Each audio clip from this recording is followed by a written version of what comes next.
Hello, everybody. This is Elizabeth Clare Brewington with Discover Brightside, the video podcast. And I'm really so excited because this is the second time you will be meeting with Mike, who is such a gentleman. I am so excited because we're doing all things men this month. It is Father's Day that's coming up, and it is our men's conference. So all you women, we finished with you in March for our women's conference, but I really enjoy working on the men's conference.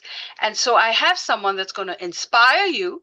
And so I hope you watch this video, take some notes, and we will find out all about it. So, Mike, share your story. Tell us a little bit about you. Well, Elizabeth, I'm just a guy who has wanted to write his whole life, and it didn't actually come together until his 50s.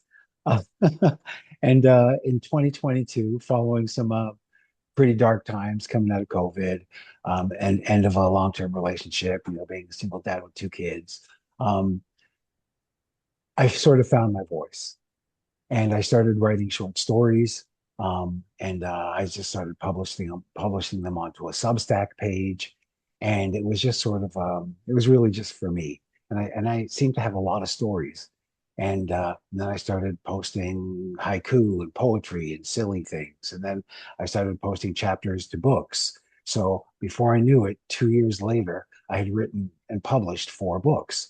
Um, so it was and I can't tell you how. I'm not that disciplined. I don't like have a routine. I just kind of write what I feel like it. And it's worked for me. So then when I got to the fifth book, I was going through some, financial pressures, pressures with work, and had sort of made the connection over time, like watching my father struggle. My father was very blue collar, a hardworking man, rough hands. And he struggled with financial responsibility and self-worth and identity. Um, Over the years, having sort of subtle conversations, because most of us don't like to talk about our pressures. Um, but I was going through really challenging times, so I started taking notes and I started writing about it, and I started offering myself some suggestions about how to get out of it. And although I couldn't find, quick fixes, I found that, perspective, shifting the mindset a little bit. Um, and so that kind of evolved into a book. And I thought, oh my gosh, look at this. I pretty much have enough for a book. And if it helped me, maybe it could help others. So that's kind of where we're at today. So tell me about the book. What's the title of the book, and how can we get this book, and what can we expect from the book? The book is called The Performed Man, and it's the performed man when financial responsibility becomes identity, and it's kind of positioned as a field guide. It looks at the quiet burden that, like, I'm obviously I'm male, and so I wrote it from a man's perspective. But I've had friends read it, and women friends who are providers and who have been single moms, and they say to me that we carry the same burden. um, it's something that providers carry. And so what I try to do is to try to separate, and within the book, identify certain patterns like, the armor that we develop. We're afraid to communicate our fears. We're afraid to communicate the challenges that we're going through. And often what happens is that this armor kind of manifests into, maybe we're impatient with our kids, or we're short tempered, or we start to lose who we are. And Elizabeth, you're an award-winning uh, uh, podcast host, but I'm sure there's an Elizabeth that nobody else knows. You have interests, there are things that you like to do, but sometimes we identify ourselves by what we do, and sometimes not who we are. And so that's what I tried to relay in this book, with just I recognizing some of the patterns. And anyone who's struggled as a provider, anyone who's kept things bottled up inside of them, understands the pressure. And so what I tried to do is offer like a slight shift in thinking, and and we don't have to be vulnerable and fall apart. But if we share a little bit, whatever our comfort level is, if we if we're able to speak about what we're going through without alarming everyone and upsetting the entire balance of the family and the foundation, then we can sort of release some of that pressure. I love the title because I've interviewed a lot of men, and in this generation it's not fun to be a man because I've talked to a lot of people that have had divorces and how they've had such a tough time going back into the dating game, and how even the women out there are such sharks. They expect you to buy flowers and drinks, and you're like, I don't even know you. I had a beautiful wife, and this newcomer in my life has got such high expectations. But so I think what's happened, and a woman had written a beautiful book about Prince Charming, because I think when we were growing up, a man was supposed to do everything. He had to be the hero, he had to save you, he had to perform. And I think life happens, and we are living in a very competitive world, and sometimes you can't be the wizard, and you can't be all those things. And same way with single moms. I've interviewed a lot of single moms who talk about how they have to do all these different things and produce results, and sometimes that magic wand is it's not working. um, so I think that book is a great resource, because I think performance is a big thing that, then you ask a question, why does a man have to perform so much? I mean, now all women are claiming equal share, so women should do their part too. But I think what happens to most of us is we get hit. It's like you hit by a bus. Like if you just have a job and you got a fixed income and you're making it, but when you get that sudden jerk of losing the job or an additional expense, that's when the foundation just falls under. And that's where your book comes in, because at that point, you've got to really make that 360 turn. And so, not having information, not knowing how to do it, is where you could really end up with a loss. So I applaud you for writing this book, Thank because you. I think it's so necessary. Uh, don't, and I'm talking to my audience now. If you're in a crisis, don't try to do it yourself. It's just not going to happen. Go to someone who's been through it, who can give you the shortcut and help you through that process, because a lot of us, have no idea how to get through a crisis, and you cannot do it on your own. So, what advice do you give in the book, and what can someone expect from the book?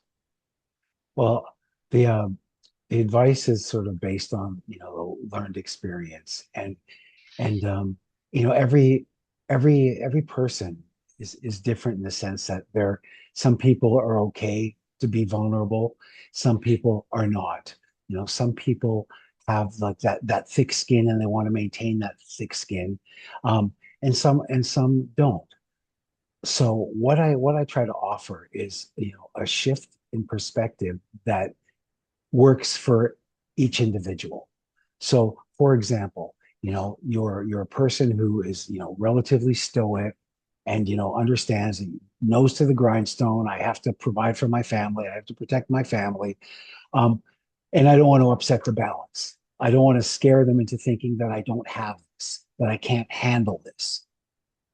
And so, what I offer is like a slight shift in thinking, like having having light conversations like you know maybe we could postpone that trip. There's just a few things going on that we need to take care of, nothing to be alarmed about. Just maybe we can cut back on a few things because there's some unforeseen expenses, rather than just pushing through it. I mean, I know guys who have and I was one of them, who had like a secret credit card to help pay other bills. Yeah. And I didn't tell my partner about it because I was afraid to say that I couldn't handle it, that I wasn't managing it, and I didn't want to. to scare or upset them. So, and for some, it's really about saying, "Look, honey, I need your help," or saying to your partner, "You're, I Yeah, need your help. yeah. I need your help. I'm struggling alone. I got this, but I need some help." It's hard to do that though, because we what happens is we develop this armor as we're going through it, right? And I think what happens is that armor becomes your skin after a while. And after a while, nothing penetrates. So you lose who you are. And this is where the identity piece comes in. You know, I'm, I write books, but I'm also a hockey dad. And I Right. also like, I do things with my kids. I like to garden. I like to do other little things that give me joy. I like to sit in the backyard and have a whiskey and a cigar and have nobody talk to me for an hour, you know? Um, so so but losing sight of who you are and things that you like because the armor you're trying so hard to protect the people around you from anything that may cause them concern or upset the balance of your life, and we become so insulated and so closed off, and the deeper we get into that place, the harder it is to come out of it. So I'm hoping with a slight shift in thinking, and what I do in the book is I go through each chapter has a pause for reflection. So, Hmm. like for example, here I'll just really quickly, like chapter 6, ironically enough, as we're speaking, is called Armor. Okay, and it talks about the armor. So at the end of the chapter, it says, where have I become more controlled than connected? Just pause for reflection. Ask yourself, when was the last time I expressed uncertainty without immediately converting it into a plan? Express, what emotions do I edit before they reach other people? So it's about sort of checking in with yourself, about how you're sort of positioning your challenges. And and so once we understand sort of where we are on that scale, I think it helps to just get through it. And as I said, it's Elizabeth, it's not about falling apart. It's not about losing, your sense of being a provider, whether it's masculinity or femininity, whatever it is. It's not about losing that. It's about managing that. Like they say that um, uh, there, when you have anger, when you're angry, there are two ways to express it. There's one in an aggressive way and there's one in an assertive way. So you can be assertive without being angry, defensive, or aggressive. And that's really that fine line. Yeah, I love that. Put the armor. It's like I'm a spiritual person, so I'm always putting the armor of God, so that I'm protected. Um, and you talked about two very important things, is talk about it. Many people do not, especially men, I think because you all were raised that way, it's hard for you all, one, to admit there's a problem, and two, to talk about it. It's very hard for a man to discuss it. You all are just used to using a credit card and solving all the problems by just paying Yeah. for everything. So it is very frustrating. Like I know, like my husband loves big brands and shopping. It's hard for him to walk into a store and pick up a $20 shoe, even though it might be better than the 80 or the $200 shoe, because it's just his mindset, that Yeah. he wants the best.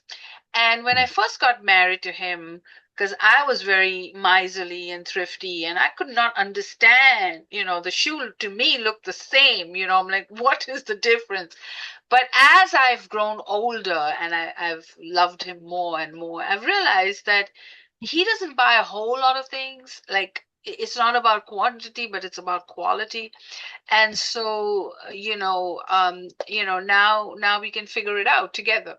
But it's simple Right. things like that. I think if you talk about it rather than, yeah, you always spending so much money, blah, blah, blah, blah, if you can talk about it and say, okay, fine, you're not buying five shoes, you're only buying one pair, so so we budget for it, it'll be fine. But I think that it's really, really important to talk about things, because because it's necessary.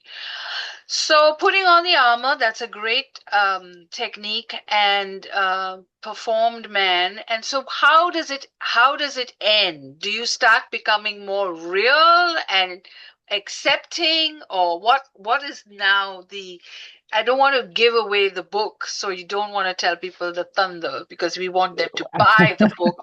So just give me a strategy or something about what can someone get from the book if they buy it. Well, I think the biggest takeaway is that, it's not about, avoiding the responsibility. It's not about losing your strength. It's not about losing who you are and your ability to provide. It's about making a slight shift in thinking so that you're not alone. And I think that's the key piece. Like we sometimes feel like we're alone in these Yes. things.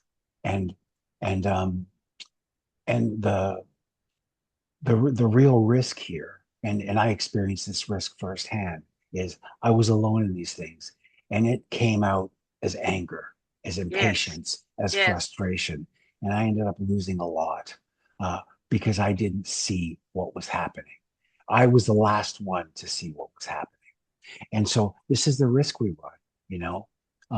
And how heartbreaking is it when you hear in the other room that where your partner says, daddy's just tired, or daddy's just, busy with work, or daddy's just, it's heartbreaking because you know that you're carrying a huge burden.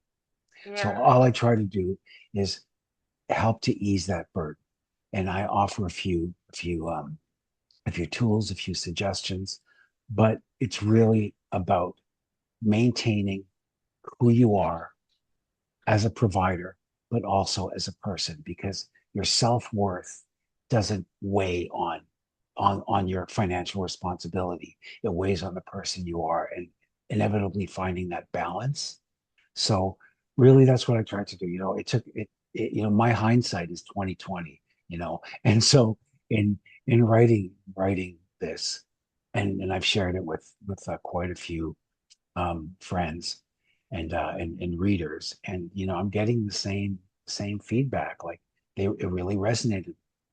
They really understood where it was coming from, and they related in so many ways. And Yeah. so, I can relate just listening to you. thank I you. can. So get the book. It is a good gift to give for Father's Day, and I think it is an excellent time for men to just get a full reset, so you can now restart wherever you are. The best part about life and living is that every day you can reset yourself and start over, because whatever happened in the past happened, but you have a new day, a new moment, a new second, so you can make the most of that. And I think this is a very valuable book that I would highly recommend you get for yourself, and get a couple for your brothers and for Father's Day and uncles and nephews. And it is a time to give gifts to men, so get a couple of the books, not one. And start a group wherever you are, whatever city you are. Start a men's group, get a few men together, talk about it, get the book, start a book club, talk about the subject, write something on Facebook, start a group, because you will be helping someone else and empowering them. And so I would highly, highly recommend. And I don't have it on the bookstore just yet, but it'll be on the bookstore this week, and then you Thank can you. pick up a copy from our bookstore as well. So thank you for watching Discover Brightside. And Mike, you've been discovered. Do you want to say Oh, anything before I close? well, first of all, thank you so much, Elizabeth, for giving me the opportunity to be here. The book is available on Amazon right now, um, and Amazon globally. So wherever you are, it's there. Um, and you're not alone. As Elizabeth said, and I think you're bang on. Our men's group became Burgers and Beer. Every Yeah. Wednesday night, we go for burgers and beer. And sometimes we talked about ourselves, but mostly we talked about, comic books. But there's lots of things to talk about. Um, and even being able to share a little bit is helps release that pressure valve. So God bless, and I wish you all the best of success in your journeys. So there you go. Get the book. No excuses. This is the month, and if you know a man who's struggling, go get the book and give it gift. All right. So thank you so much for watching. This is Discover Brightside. I'm trying to. What happened to my button? Hold on. Oh, there we go.